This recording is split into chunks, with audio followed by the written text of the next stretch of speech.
दर्शकों को बता दें, ज्ञान वापी मस्जिद विवाद पर इस वक्त की सबसे बड़ी खबर, अर्जी को खारिज करने की अपील करेगा मुस्लिम पक्ष। दाखिल की गई याचिका मेंटेनेबल नहीं है, यह दावा मुस्लिम पक्ष की तरफ से बार बार किया जा रहा है।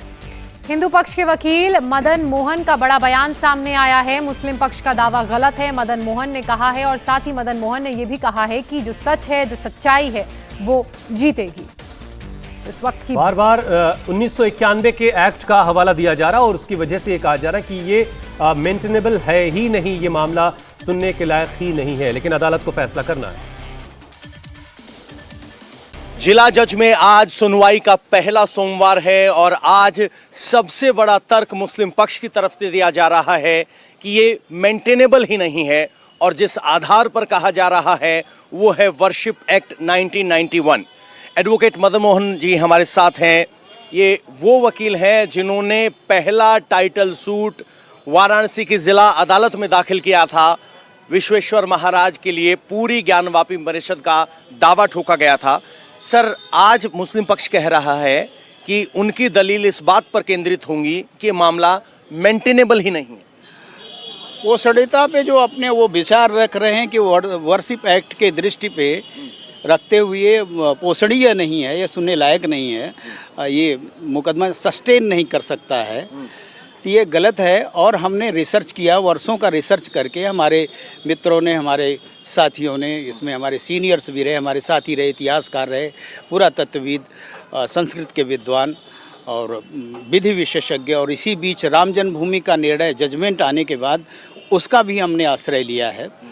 इन सब दृष्टियों से ये मामला जो कह रहे हैं, मैं उसको स्पष्ट कर दूं, कोई भी मंदिर का जो डिफिनेशन होता है, मंदिर का की व्याख्या है हमारे शास्त्रों में, कोई भी अनाचारी, दुराचारी किसी पूज्य स्थान को, प्राण प्रतिष्ठित विग्रह को यदि ध्वस्त कर, नष्ट भ्रष्ट कर दे, तो भी वह जीवंत प्राणवंत बना रहता है, उसका अस्तित्व कभी भी नहीं समाप्त होता, वह हर अनंत काल तक जीवित रहता है। केवल जो प्राण प्रतिष्ठित विग्रह हैं उनको शास्त्रीय पद्धति से ही प्रतिस्थापित किया जा सकता, वो नष्ट नहीं होता। परंतु श्री काशी विश्वनाथ आदि विशेश्वर स्वयंभू हैं, अनंत काल से हैं, इनका अस्तित्व अनंत काल तक है, तो वो तो प्रश्न ही नहीं उठता। ये जो कह रहे हैं, ये सेक्शन, ये एक्ट अधिरोपित है।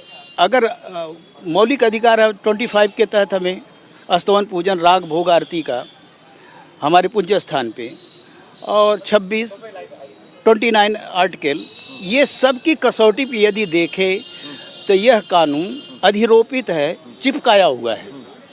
अतः यह हमारी जो संविधान की आत्मा के प्रतिकूल है। एक सवाल ये उठता है, व्यास परिवार है, उनका कहना है कि उनके पास बहुत सारे अंग्रेज़ों के ज़माने से कोर्ट के आदेश है जहां उनको वहां मूर्तियों को स्थापित करने, देखरेख करने, किराया वसूल करने का अधिकार है। तो आखिर मस्जिद के पास क्या कागजात है? मस्जिद किसकी है? मालिकाना हक किसका है?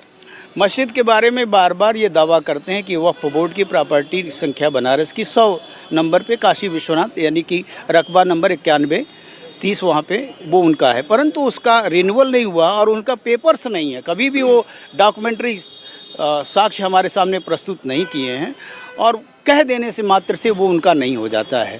जी, एक सुप्रीम कोर्ट में एक टिप्पणी आई थी कि ये मामला सिर्फ पूजा के अधिकार का है, टाइटल सूट अभी नहीं है, और किसी भी प्रीमाइसेस के कैरेक्टर को डिसाइड करने के अधिकार से 1991 का एक्ट वंचित नहीं करता।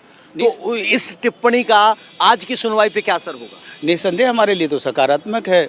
माननीय उच्चतम न्यायालय ने हमारे लिए तो बहुत अनुकूल बात की है, और उन्होंने जनपद न्यायाधीश के हवाले इस बहुचर्चित मामले को करके इसकी गरिमा बढ़ा दी है। तो आज डिस्ट्रिक्ट जज तय करेंगे, और सर कह रहे हैं, वकील साहब मदन मोहन जी कह रहे हैं कि सुप्रीम कोर्ट ने रास्ता दिखा दिया है। जिला जज इस मामले में एक फेयर सुनवाई करेंगे। लेकिन इंडिया टीवी हर वक्त हर जगह डाउनलोड करने के लिए सर्च करें India TV news Google play store या ऐप स्टोर पर।